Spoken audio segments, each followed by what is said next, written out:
ನನ್ನ ಹತ್ರ ಬೇಕಾದಷ್ಟು ಸಂದರ್ಭದಲ್ಲಿ ಮೈಕ್ ಕೆಳಗೆ ಇಡ್ತಿದ್ರಿ, ಪ್ರಶ್ನೆಗಳನ್ನು ಕೇಳ್ತಾ ಇದ್ರಿ.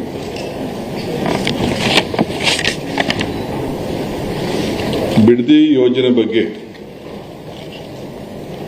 ಬಿಡದಿ ಟೌನ್ಶಿಪ್ ಬಗ್ಗೆ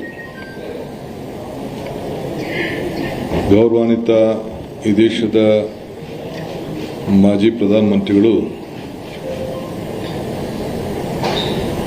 ನನಗೆ ಪತ್ರವನ್ನು ಬರೆದಿದ್ದಾರೆ. ಅವರಿಗೆ ಉತ್ತರವನ್ನು ಕೂಡ ನಾನು ಕೊಡ್ತಾ ಇದ್ದೇನೆ. ಅವರ ಮನವಿ ಕೂಡ ನಾನು ಸಂಪೂರ್ಣವಾಗಿ ನೋಡಿದ್ದೇನೆ.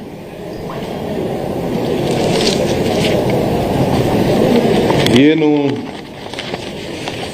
ಮಾಜಿ ಮುಖ್ಯಮಂತ್ರಿ ಅಂತ ಅವರ ಸುಪುತ್ರರ ಪ್ರೆಸ್ ಕಾನ್ಫರೆನ್ಸ್ ಕೂಡ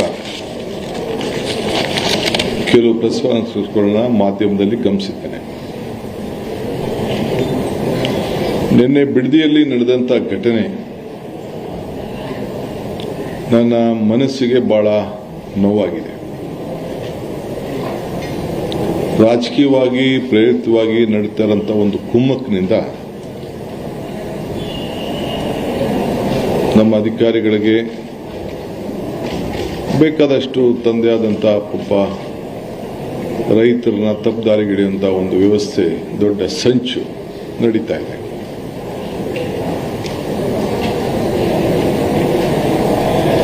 ಎಲ್ಲರ ಮನಸ್ಸಿಗೆ ನೋವುಂಟು ಮಾಡೋದು ನನ್ನ ಅಭಿಲಾಷೆ ಆಗಲಿ, ನನಗಿಷ್ಟ ಇಲ್ಲ. ಇದು ಈ ಯೋಜನೆ ನನ್ನ ಕನಸಿನ ಪ್ರಾಜೆಕ್ಟ್ ಅಲ್ಲ. ಇದು ಯಾವತ್ತೂ ಕೂಡ ನಾನು ನನ್ನ ಕನಸಿನ ಯೋಜನೆ ಈ ಬಿಡದಿ ಟೌನ್ಶಿಪ್ ಅಂತ ನಾನು ಹೇಳೇ ಇಲ್ಲ. ನಾನು ಇದಕ್ಕೆ ಫೌಂಡೇಶನ್ ಹಾಕಿಲ್ಲ. ಏನು ನಮ್ಮ ಹಿರಿಯರು, ರೈತ ಬಂಧು ಹೋರಾಟಗಾರರು, ಅವರು ಏನು ಈ ರಾಜ್ಯಕ್ಕೆ ಮಾರ್ಗದರ್ಶನ ಕೊಟ್ಟರು, ಆ ಮಾರ್ಗದರ್ಶನದಲ್ಲಿ ಮುನ್ನುಡಿ ಬರೆಯುವಂತ ಕೆಲಸ ಮಾತ್ರ ನಾನು ಮಾಡ್ತಾ ಇದ್ದೇನೆ. ಅನೇಕ ಮುಖ್ಯಮಂತ್ರಿಗಳು, ಇಂಡಸ್ಟ್ರೀಸ್ ಮಿನಿಸ್ಟರ್ ಏನು ತೀರ್ಮಾನಗಳನ್ನು ಮಾಡ್ಕೊಂಡು ಬಂದರು,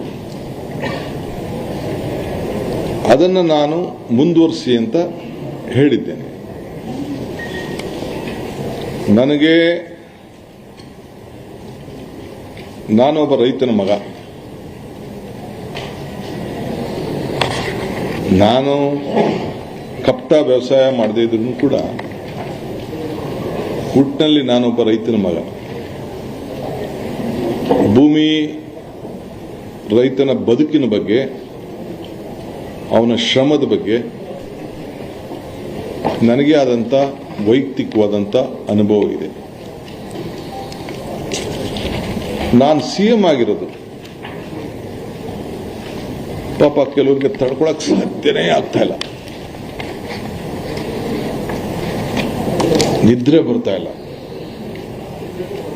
ಈ ರಾಜ್ಯದ ಅಭಿವೃದ್ಧಿ, ಜನ ತೋರಿಸಿರೋಂಥ ಪ್ರೀತಿ ಸಹಿಸಕ್ ಆಗ್ತಾ ಇಲ್ಲ.